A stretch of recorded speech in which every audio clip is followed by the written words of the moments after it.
हाँ जी, तो त्वरण बराबर वेग में परिवर्तन बटे क्या हो गया, समय। यदि मैं इसका सूत्र ऐसे लिखें तो डेल्टा वी अपान आपको डेल्टा टी भी मिलता है। कहीं पर आपको ये भी मिलेगा v माइनस यू और बटे में क्या मिलेगा t, और कहीं पर मिलेगा v अपॉन टी, और कहीं पर मिलेगा dv अपॉन dt।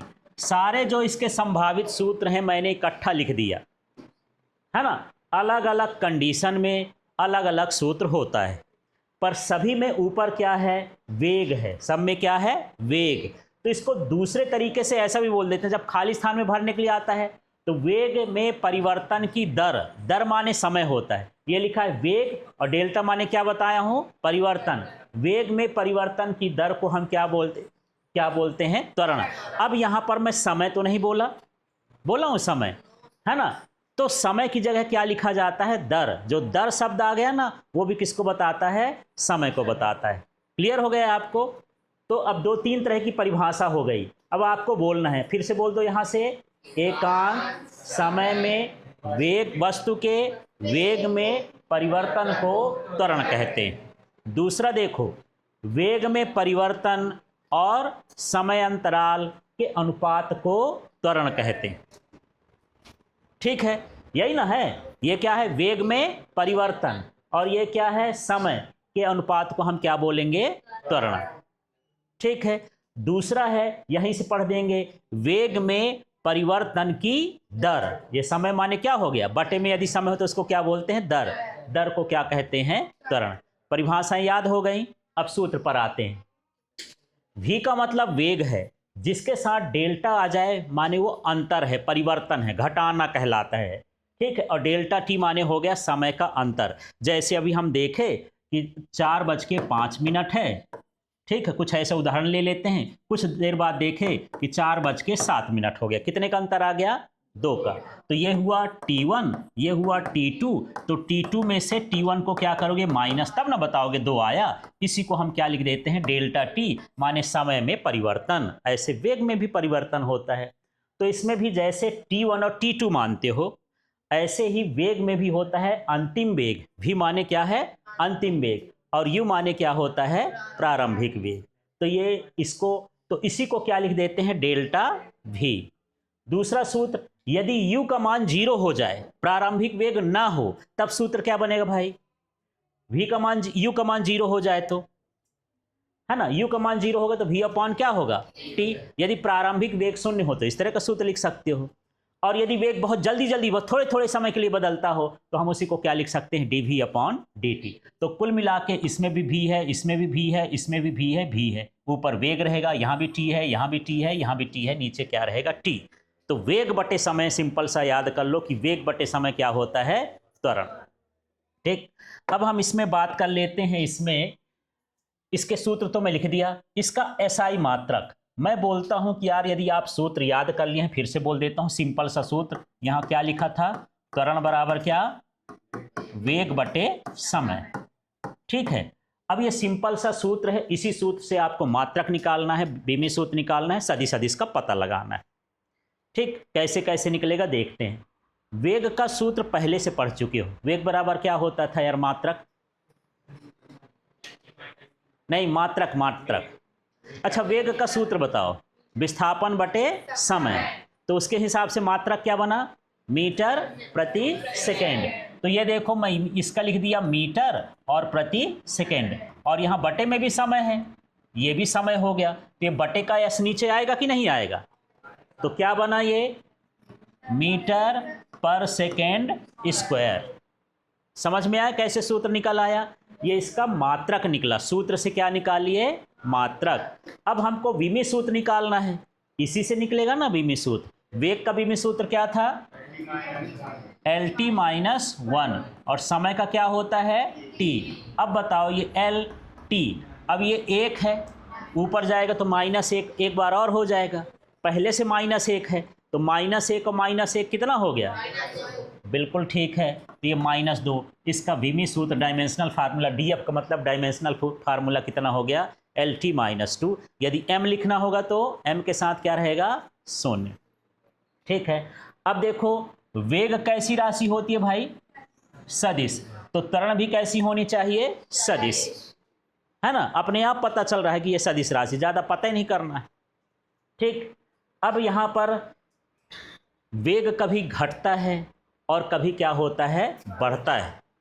ठीक, उस हिसाब से इसमें धनात्मक त्वरण और ऋणात्मक त्वरण बनाया गया है। जब वस्तु के वेग में क्या हो, वृद्धि हो, तब हम उसको बोलेंगे कि ये कौन सा त्वरण है, धनात्मक त्वरण। ठीक है, और जब वो कमी हो तो क्या होता है, ऋणात्मक त्वरण। ठीक, जैसे मान लो इस पेन को यदि हम ऊपर की ओर फेंक दें तो धीरे धीरे इसका वेग घटेगा कि बढ़ेगा? घटेगा, अंतिम में शून्य हो जाएगा, फिर नीचे गिरना चालू। और जब ये नीचे गिरना चालू हो जाएगी तो बढ़ेगा, वेग इसका क्या होता है, बढ़ता है। तो जाते समय त्वरण कैसा हुआ इसका, घट रहा है, तो कौन सा त्वरण कहलाएगा, ऋणात्मक, मंदन, है ना। और आते समय क्या हो रहा है, बढ़ रहा है, तो क्या कहलाया, धनात्मक त्वरण। आप गाड़ियां चलाते हो, साइकिल चलाते हो, मोटरसाइकिल चलाते हो, नहीं चलाते हो तो गाड़ी में तो बैठे न होगे इतनी बड़ी जिंदगी में, किसी चीज़ न किसी में। कभी वो आगे तेज से बढ़ती है, कभी वो रुकती है। जैसे खूब तेज चल रहे हो, धीरे धीरे स्पीड बढ़ाते हो, आपका दोस्त वाले आज चलो रेस ही कर लेते हैं, आज ये कार वाला मेरे से आगे हो रहा है, थोड़ा देखते हैं, आपने रेस बढ़ा दिया। ठीक है, अब आपका यहाँ पर क्या हो रहा है, त्वरण हो रहा है। क्या हो रहा है, त्वरण। ठीक है, पर वो आपसे ज़्यादा चालाक निकला, वो भी आप के जैसा था, वो भी भागा। आप, है ना, आप स्पीड कवर नहीं कराए तो चलो छोड़ो यार, अब धीरे कर लेते हैं। अब आपने किस में आ गया, वेग घट रहा है, तो कैसा कहलाया, ऋणात्मक त्वरण कहला गया। इसको हम दूसरा नाम क्या बोलते हैं, मंदन। माने ये पॉजिटिव एक्सेलरेशन है, निगेटिव एक्सेलरेशन है। इस मंदन को अंग्रेजी में रिटार्डेशन भी बोलते हैं। क्या बोलते हैं, रिटार्डेशन। समझ में आया धनात्मक त्वरण और ऋणात्मक त्वरण। एक शब्द भर याद करो, वेग में वृद्धि, और इसमें क्या कर लो, वेग में कमी। ठीक है, बाकी तो वही आ जाएगा, परिभाषा बन जाएगी। इसके बाद यहाँ पर बात करते हैं एक समान त्वरण की और असमान त्वरण की। तो जब भी आपको एक समान और असमान बताना हो, सबसे पहले किस में जाओगे आप, सूत्र में। सूत्र क्या होता है त्वरण का, त्वरण का सूत्र वेग बटे समय। अब यहाँ से बड़े आसानी से बता सकते हो क्या, यदि समान समय अंतराल में वस्तु का वेग समान रूप से परिवर्तित होता है ना, तो उसे हम क्या बोलेंगे, एक समान त्वरण। ठीक है, जैसे मानो मैं बोल दिया कि एक समान चाल, थोड़ा इनको समझना, यदि चाल आ जाए तो क्या बराबर होना चाहिए, चाल आए तो क्या बराबर होना चाहिए, आप उसका सूत्र याद करो। चाल बराबर क्या होता है, दूरी बटे समय। बस समान समय अंतराल में क्या बराबर होना चाहिए, दूरी। यहाँ पर समान समय अंतराल में क्या होना चाहिए, वेग। तो ये याद रखना, यदि आपको सूत्र आ रहा है तो सूत्र से ही बता दोगे। जैसे इसमें बोलोगे यार समान समय अंतराल में दूरी बराबर होती है, एक समान त्वरण आ गया, आपने दूरी लिख दिया तो गलत हो जाएगा ना। सूत्र में दूरी का तो रोल ही नहीं है, जिसका रोल ही नहीं उसको काहे बुलाओगे यार, बुलावे मत दो उसको, है ना। यहाँ पर क्या आया, वेग। तो परिभाषा क्या बनेगी, समान, यदि वस्तु समान समय अंतराल में समान वेग के अंतराल से चलती है या बढ़ती है या घटती है या त्वरण उत्पन्न करती है तो उसे क्या कहेंगे, एक समान त्वरण। और नहीं करेगी तो वो असमान त्वरण हो जाएगा। तो चलिए परिभाषा तो बोलिए एक बार यहाँ से। यदि कोई वस्तु समान समय अंतराल में समान वेग, एक समान के लिए बोला, समान वेग में परिवर्तन करती है ना, तो उसे हम क्या बोलेंगे, एक समान त्वरण। समझ में आया। और असमान त्वरण में वेग में परिवर्तन कैसा होगा, असमान। इसमें बोलोगे समान समय अंतराल में यदि वस्तु के वेग में समान परिवर्तन नहीं होता है तो क्या कहलाएगा, असमान त्वरण। ठीक है, क्लियर हो गया। वैसे जो हम जितना भी मशीनें बनाते हैं, सारी चीज़ें बनाते हैं, वो सब असमान त्वरण को बताती हैं, क्योंकि हम कभी उसका वेग घटाते हैं, कभी बढ़ाते हैं, एक क्रम से नहीं बढ़ाते हैं। लेकिन जो वस्तु प्रकृति में होती है, जैसे हवाई जहाज़ से कोई चीज़ आप नीचे गिराओ तो जैसे जैसे नीचे गिरती जाती है उसका स्पीड क्या होता जाता है, बढ़ता जाता है। बराबर 1 सेकंड में इतनी स्पीड बढ़ जाती है।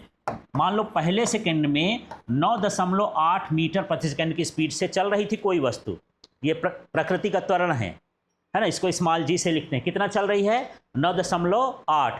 अगले सेकंड में ये डबल हो जाएगी, अगले सेकंड में और ट्रिपल हो जाएगी। माने जितने ऊंचे से कोई वस्तु गिरती है उसकी स्पीड उतनी ही क्या हो जाती है? तेज होती जाती। इस पेन को यहाँ पर अभी गिरा दूँ, ज़्यादा फर्क नहीं पड़ेगा, लेकिन इसको और ऊंचे से गिराऊँ तो ये यहाँ पर जब गिरेगी तो इसकी स्पीड ज़्यादा रहेगी, गतिज ऊर्जा इसके अंदर ज़्यादा हो जाएगी, ये खराब हो जाएगी। कभी आप देखे होंगे आसमान में टूटता हुआ तारा, नाम सुने हो? रात में सोते रहो तो एक तारा टूटता हुआ जलता हुआ दिखाई देता है, उसको बोल देते हैं कि यह टूटता हुआ तारा है। फिर हम तरह तरह के जब माँ बाप से पूछे क्या जा रहा है, बोले वो तो कोई मर गया होगा तो उसकी आत्मा जा रही है, उधर मत देखो भूत ना लग जाए, वो कहीं तुम्हारे पास न आ जाए। कोई बोला कि ये मिल जाएगा, तुम उससे मांग लो कुछ, तुम्हारी इच्छा पूरी हो जाएगी, विश पूरा हो जाएगा। साइंस न इच्छा कहता है न आत्मा कहता है, उसको क्या कहता है कि कभी कभी जो हमारा ये पृथ्वी है, बाहर इसके थोड़े छोड़े टुकड़े पत्थर के बड़े बड़े पहाड़ उड़ते रहते हैं, चक्कर लगा रहे हैं, उनको उल्का पिंड कहते हैं। क्या कहते हैं? उल्का पिंड। कभी कभी ये इसके गुरुत्वाकर्षण में आ गए, पृथ्वी के कहाँ आ गए? गुरुत्वाकर्षण में। तो पृथ्वी के गुरुत्वाकर्षण में आएंगे तो ये वायुमंडल से होकर के नीचे आने की कोशिश करते हैं। ठीक है, जैसे जैसे नीचे आते हैं इनकी स्पीड बहुत अधिक हो जाती है, लगभग ये भी हो जाती है 30,000 मीटर प्रति सेकेंड। एक सेकेंड में 30,000 मीटर माने 30 किलोमीटर समझ लो, है ना। ऐसे पलक झपकाओ और यहाँ से 30 किलोमीटर पहुँच जाओ, इस स्पीड नीचे पहुँचते तक ये हो जाती। इतनी स्पीड में इतना घर्षण होता है कि वो पत्थर गर्म हो जाता है, उसमें आग लग जाती है, वो पत्थर भी पिघल जाता है। बोले पत्थर को कैसे पिघला सकते हैं? लोहा पिघलता है, पिघलता है कि नहीं है? उतना ताप होना चाहिए। ठीक है, तो मैं यही बता रहा हूँ कि ये पिघलने का कारण क्या है। जब वस्तु ऊपर से गिरती है तो उसमें त्वरण उत्पन्न होता है, माने उसका वेग बढ़ता है, इतना वेग बढ़ जाता है कि आसपास बहुत ज़्यादा घर्षण होता है। उस घर्षण की वजह से ये क्या होता है? जल जाता है, और इसकी राख फिर डस्ट होकर के नीचे ज़मीन में आती रहती, वो नहीं आ पाता, वहीं जल गया, ऐसा होता है। ठीक है, कई बार हम जो यहाँ से रॉकेट वगैरह भेजते हैं उसके बाहर जो है अग्निरोधक लेप लगाते हैं, तापरोधी लेप लगाते हैं कि घर्षण के कारण वो गर्म न होने, उसमें भी आग लग जाती। कई बार फेल भी हो जाता है, पता चला रॉकेट जल गया, जल इसीलिए गया कि उसकी स्पीड इतनी ज़्यादा रहती, घर्षण होता है। ये सब त्वरण पर निर्भर करता है। किस पर निर्भर करता है? त्वरण। अब ये न जले, क्या उपाय है ना। जो हमारे यहाँ से अंतरिक्ष यान जाते हैं, और अंतरिक्ष यान भी तो ज़मीन में लौट के आते हैं। इंसान जाता है ना, कहीं चंद्रमा में चला गया, कहीं मंगल ग्रह में कुछ चीज़ें हम भेजते हैं, फिर उनको लौटा के नीचे भी लाते हैं। वो कैसे आ जाते हैं? तो जब नीचे आते होंगे तो उनकी स्पीड ना बढ़ती होगी। हाँ, वो तो लगा रहता है। इसके साथ भी स्पीड कंट्रोल के लिए उसमें पैरासूट वगैरह का वो लगा देते हैं, जिससे उसकी स्पीड कैसे हो जाए? धीरे धीरे धीरे धीरे आएगा तो कोई दिक्कत नहीं होता है। हवाई जहाज से कोई व्यक्ति गिर जाए ऐसे तो मर जाएगा, लेकिन जैसे वो निकलता है तो क्या निकाल देता है? पैरासूट। अब यहाँ से नीचे आने की कोशिश करता है, हवा उसको जोर कहाँ लगाती है? ऊपर, इसलिए कैसे आता है? धीरे धीरे, और नीचे पहुँच जाता है, तब उसका त्वरण नहीं होता। ठीक है, तो यही चीज़ें हैं इसमें। क्लियर हो रहा है इतना? ठीक है, तो जब त्वरण बढ़े तो धनात्मक, है ना, घटे तो ऋणात्मक। ठीक है, क्लियर हो गया। अब हम बात करते हैं औसत त्वरण। औसत त्वरण एक समान का निकलेगा कि असमान का निकलेगा? कल मैं समझाया था, औसत त्वरण समान त्वरण के लिए निकलता है कि असमान त्वरण के लिए? असमान। जब अलग अलग मान हो तभी औसत हम निकालते हैं। कभी कम हो गया, कभी ज़्यादा हो गया, तब हम क्या निकालेंगे? औसत। तो वही है, यहाँ पर कुल त्वरण लिख दिया हूँ, सॉरी, यहाँ पर क्या हो जाएगा? कुल वेग। सूत्र होता है ना वेग, कुल वेग बटे क्या हो जाएगा? कुल समय अंतराल। तो यही हो गया कुल वेग, वस्तु के कुल वेग और कुल समय अंतराल के अनुपात को क्या बोलेंगे? औसत त्वरण। तो सब वही है, एक पढ़ लोगे, चाहे चाल का, वेग का, गति का और त्वरण का, सब में वही वही लिखना है ना। सूत्र भर बदल रहा है।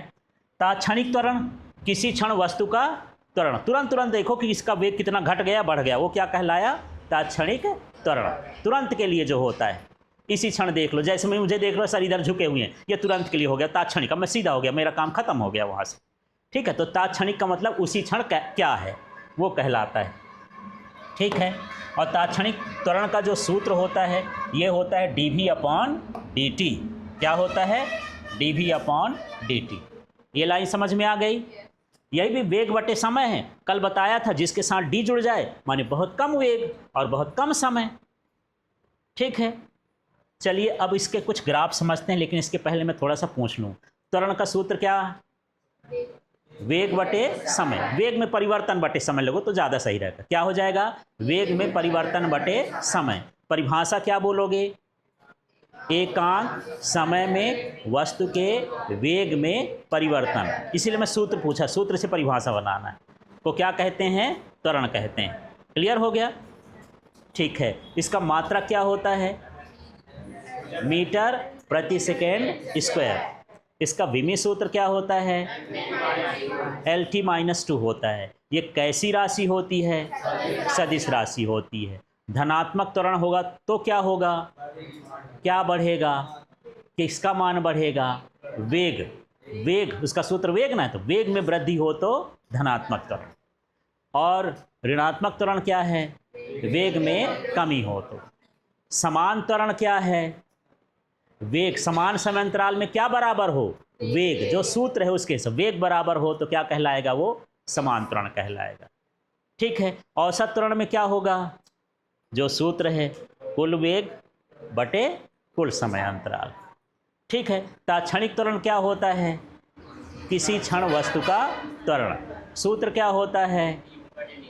हाँ, A बराबर dv/dt। इतना ये जानना है। चलिए अब ग्राफ देखते हैं इसके। अब इसके दो तरह के ग्राफ होते हैं, एक होता है VT ग्राफ और एक होता है XT ग्राफ। V का मतलब क्या समझना है आपको? वेग। V का मतलब क्या समझना है? वेग। और T का मतलब क्या समझना है? समय। मतलब मैं बताया था कि ग्राफ में हमेशा T कहाँ होगा? ये X वाली लाइन में, और जो भी V आया, कुछ भी आया, कहाँ होगा? ऊपर वाली लाइन। तो देखो यहाँ पर मैं एक ये ग्राफ यहाँ पर बता रहा हूँ, ये ग्राफ है, यहाँ T हो गया। अब यहाँ पर ये क्या है? V है, और ये क्या है? U। और यहाँ से हम ऐसे वेग बढ़ रहा है, धीरे धीरे वेग क्या हो रहा है? बढ़ रहा है। ये किसको बता रहा है? कौन से त्वरण को? ये लाइन ऊपर जा रही है, वेग में वृद्धि होती है। कौन सा त्वरण है ये? धनात्मक त्वरण। कौन सा त्वरण है? धनात्मक त्वरण। अब क्वेश्चन ये उठता है, सर ये जीरो से क्यों नहीं खींच दिए हैं, थोड़ा ऊपर से खींचे हैं यार? क्योंकि वेग बदलना है तो चलती हुई वस्तु में बदलेंगे हम, शुरू में नहीं। कैसे बदलेंगे? चलती, जब चल रही है तब ना उसकी स्पीड हम क्या करेंगे? घटाएंगे या क्या करेंगे? बढ़ाएंगे। जब वेग शून्य है, जब शून्य है तो उसको क्या बढ़ाना, क्या घटाना, है ना? इसलिए इस ग्राफ को हम थोड़ा सा, U का मान हम थोड़ा सा हमेशा ग्राफ में कहाँ लेते हैं? ऊपर। पर जीरो भी लिख सकते हो, जरूरी नहीं। यदि आप नीचे से भी बना देते हो यहाँ से ग्राफ तब भी सही है। यदि मैं ये ग्राफ ऐसे भी बना देता, क्वेश्चन आया धनात्मक त्वरण के लिए आप ग्राफ बनाइए, तो आपको जानना है कि धनात्मक त्वरण का सूत्र होता है वेग बटे समय। माने एक लाइन में वेग रहेगा, एक लाइन में क्या रहेगा? समय। धनात्मक त्वरण एक तो डंडा भर खींच देना, कुछ ना लिखना, डंडे भर खींच देना ऊपर जाते हुए। ठीक, अब देखो ये किसको बता रहा होगा? इसका शुरुआत का वेग ये है, अंतिम वेग ये हो गया। माने वेग क्या हो रहा? घट रहा कि बढ़ रहा है? हाँ, ये लाइन नीचे जा रही है, ये बता रही कि वेग क्या हो रहा है? घट रहा है। तो ये ग्राफ किसको बताता है? ऋणात्मक त्वरण को। या किसको बता रहा है? मंदन को। अब मान लो घटने के बाद और घट गया, है ना, तो दिशा भी ऋणात्मक है और त्वरण भी ऋणात्मक है। नीचे आ गया तो दो चीजें हो गई, दिशा और त्वरण क्या हो गया? धनात्मक, सॉरी ऋणात्मक। इसमें देखो आधा ये ऊपर त्वरण ऋणात्मक है और नीचे क्या हो जाएगा? यहाँ भी त्वरण क्या है? ऋणात्मक है। लेकिन यहाँ पर दिशा क्या है? धनात्मक, और यहाँ पर दिशा क्या है? ऋणात्मक। अब चलिए बात करते हैं, फिर से दोबारा से सुनना। इसमें मैं दो चीज़ें बता रहा हूँ, दिशा भी बताना है, त्वरण भी बताना है। ठीक है, तो यहाँ पर मैं लिख देता हूँ दिशा और साथ में लिख देता हूँ त्वरण। ए नंबर के लिए बताओ भाई, दिशा क्या होगी? धनात्मक। भाई कोई चीज नीचे आएगी तब ऋण बोलना है। दिशा क्या होगी? धनात्मक। त्वरण भी ऊपर जा रहा तो धनात्मक। समझ में आ गया? तो पहले वाले में त्वरण की दिशा धनात्मक है और त्वरण का मान भी धनात्मक। ठीक है, दूसरे वाले में बताओ भैया, दिशा बताओ।